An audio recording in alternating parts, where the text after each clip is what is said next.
de façon occulte, encore une fois, mais de façon claire, nette, républicaine.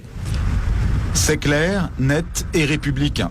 Le système a surtout permis à l'entreprise de bâtir depuis son siège du quartier de la Défense un colossal empire d'argent, principalement sur le dos d'un continent, l'Afrique. L'Afrique, le long des côtes du golfe de Guinée, c'est le précaré historique d'Elf.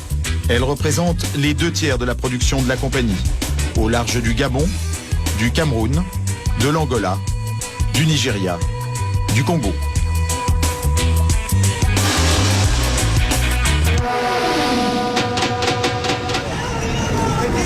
Une des pièces maîtresses d'Elf, c'est le Congo, capitale Brazzaville. Malgré ses 14 millions de tonnes de pétrole produits chaque année, le pays est mal géré depuis 30 ans. Mais Elf a su y gagner énormément d'argent grâce à toutes sortes d'opérations. Ça commence sur les puits de pétrole eux-mêmes. Les installations industrielles sont à 600 km de Brazzaville, près de la ville de Pointe-Noire, au bout d'une des rares routes bien goudronnées du pays. On a suivi les panneaux, il faut prendre à droite. C'est indiqué. Voilà le terminal pétrolier de Djeno. C'est ici que transite le pétrole, extrait par Elf, pour son compte et celui du pays. Les puits sont en mer. Au bout d'un chemin, il n'y a rien à voir, si ce n'est quelques tuyaux qui s'enfoncent dans l'océan, derrière une grille. Problème, à partir de cette grille, fini le Congo, tout est contrôlé par Elf, dans le plus grand secret. C'est ce qu'affirme l'ancien président de la République, Pascal Lissouba. Selon lui, le Congo ne savait même pas combien de pétrole était extrait de son sous-sol. Nous ne savions rien de ce qui se passe et nous n'avons même pas la quantité du pétrole qui sortait de notre pays. Nous ne la connaissions pas. Vous voulez dire que les autorités congolaises ne la connaissaient pas. ne connaissaient pas la quantité de pétrole extraite de leur sol? Par quel moyen? Pour le savoir, il aurait fallu que les Congolais puissent se rendre ici, sur cette bouée qu'on devine plus qu'on ne la voit. Loin des regards, c'est là que les pétroliers viennent charger le pétrole. Seulement voilà, les navires sont Elf, les employés sont Elf, les chiffres sont donnés par Elf, et les autorités du Congo assurent qu'elles n'ont pas les moyens d'aller vérifier. Gilbert Songuissa a dirigé pendant plusieurs années les services de contrôle pour le ministère des Pétroles. Selon lui, c'était mission impossible ou presque. Pour aller contrôler, naturellement, il faut faire appel aux moyens des compagnies pétrolières. C'est-à-dire que vous-même, est-ce que vous aviez vos propres bateaux, vos propres hélicoptères pour pouvoir aller sur les plateformes? Non, pas du tout. Vous aviez combien de bateaux? Je vous ai dit pas du tout, donc 0 bateau. Même pas une pirogue. Au large de ces plages, des quantités de pétrole importantes auraient ainsi été acheminées sans que les officiels congolais n'en soient mis au courant. Parfois même, des navires entiers. Et un pétrolier de 100 000 tonnes, cela représente près de 100 millions de francs qui échappent aux caisses du pays. On appelle ça une cargaison fantôme. Interrogé sur la question, Loïc Le Floch-Prigent ne dément pas qu'il y en ait eu. Il y a des cargaisons qui sont produites et qui n'ont jamais été officiellement. Voilà. Alors, c'est des choses qui sont arrivées, bien sûr, dans le passé, quand les dispositifs de comptage n'étaient pas aussi précis que maintenant. Alors, on peut estimer qu'aujourd'hui, les dispositifs de comptage sont précis, du moins dans certains pays. Alors si je prends l'exemple quand même concret des pays africains, et notamment dans les années 70, 80, 90, est-ce que les systèmes de comptage étaient précis? Le système de comptage était imprécis. Ces manipulations, les cadres congolais du pétrole s'en doutaient, mais impossible alors pour eux de poser trop de questions à Elf. Dans sa maison de Brazzaville, nous avons rencontré Saturnin Okabé. Il a été plusieurs fois en prison pour ses idées politiques et a été écarté de la gestion du pays depuis plusieurs années. Mais dans les années 80, il a été un des grands patrons des pétroles congolais. Selon lui, il n'était pas facile de contester ouvertement l'honnêteté d'Elf et des autres compagnies pétrolières. C'était toujours dangereux de vouloir donner l'impression qu'on n'a pas confiance à tel ou tel opérateur économique. Ça, je dois aussi vous le dire. C'était dangereux. Dangereux pour la personne qui était là.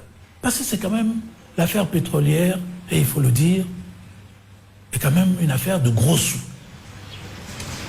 Pour avoir mis son nez dans cette affaire de gros sous, il raconte avoir été tout simplement viré de son poste, un des plus importants du pays, en 1991, du jour au lendemain.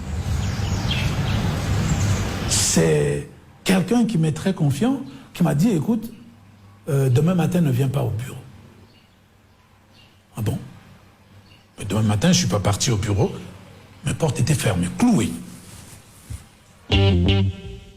Mais selon plusieurs responsables congolais, Elf aurait fait plus que cacher des quantités de pétrole. Jusqu'au milieu des années 90, la compagnie aurait menti au pays sur la vraie valeur de ces barils de brut. Pendant longtemps, on nous a fait croire que notre brut n'était pas d'une bonne qualité. Tous les pétroles produits à travers le monde ne sont pas de la même qualité, donc de la même valeur. Pour le pétrole produit au large du Congo, comme c'est Elf qui le commercialisait sur le marché mondial, ces calculs se faisaient dans les locaux de la compagnie, à Paris.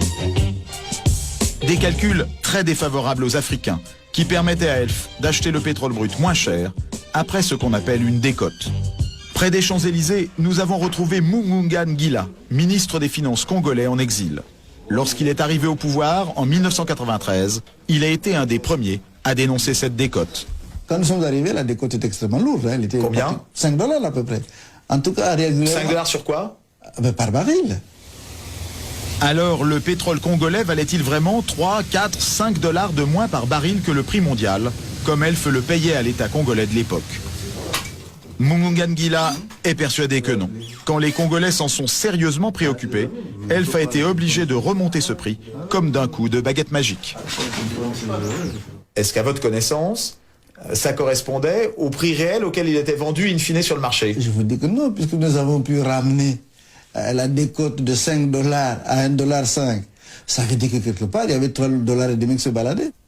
Alors va-t-on nous faire croire que les qualités de ce brut avaient subitement changé? Par quel miracle? Par quel miracle? Nous avons rencontré à Paris Patrick Gantès. Il a été cadre chez Elf pendant 20 ans. Il a été notamment délégué au Congo. Aujourd'hui, il admet que Elf a tiré parti sans complexe de la confiance des Congolais. Là, on a, si vous voulez, à mon avis, utilisé ou, comment dire, un peu la naïveté, je dirais, des dirigeants des pays hôtes, des producteurs. Et ce n'est pas tout. Selon nos interlocuteurs à Brazzaville, la compagnie locale Elf Congo, dont voici les bureaux, ne payait pas ou peu d'impôts. Elf Congo affirmait gagner très peu d'argent, à la grande surprise de la plupart des responsables du pays. Il y a eu des périodes euphoriques. Quand il y a une période de boom pétrolier, où je me souviens dans les années 80, entre 80 et 83, vous avez eu le baril qui était allé parfois jusqu'à 40 $. Et le dollar à cette époque coûtait 10 francs. Donc on ne peut pas dire que c'est petit de l'argent dans un contexte aussi favorable. Mais en revanche, la société présentait dans son bilan un déficit. Eh oui. Eh oui. Difficile à comprendre, venant d'une filiale qui représente entre 12 et 14% de la production d'Elf dans le monde. Pourtant c'est tout simple. Les bénéfices n'étaient pas déclarés au Congo, mais en Suisse ou en France. Une idée qui remonterait au premier directeur financier de la compagnie. On va faire le gain minimum à la filiale, si vous voulez, pour en faire profiter le maximum les structures centrales. En limitant les gains de la filiale, Ouais. quelles conséquences pour le pays producteur? C'est que l'impôt est moindre, la recette fiscale est moindre. Et ça joue sur des montants importants? Oui. Nous nous sommes confrontés à des difficultés telles que, à certaines périodes, on s'est retrouvé avec des recettes de 10 000 francs ou 7 000 francs par mois. Des recettes? Des recettes pétrolières. 10 000 francs de recettes pétrolières? 10 000 francs français de recettes pétrolières ou 7 000 francs. Au pire, on a eu 7 000 francs français de recettes pétrolières mensuelles. Résultat de 30 ans de mauvaise gestion et d'économie pétrolière, le pays est surendetté. Aucun banquier ne veut lui prêter, alors c'est Elf qui va lui servir de banquier. Au Congo, par exemple, la compagnie a prêté sur 3 ans entre 92 et 95 plus de 4 milliards de francs à des taux très élevés. Entre Congo, Gabon et Cameroun, ces préfinancements auraient rapporté beaucoup d'argent à la compagnie. Est-ce qu'on peut estimer combien rapportaient ces préfinancements à la compagnie ou quelle part de ses profits ont pu représenter? Moi je dirais au bas mot 4-5 milliards. Une chose est sûre.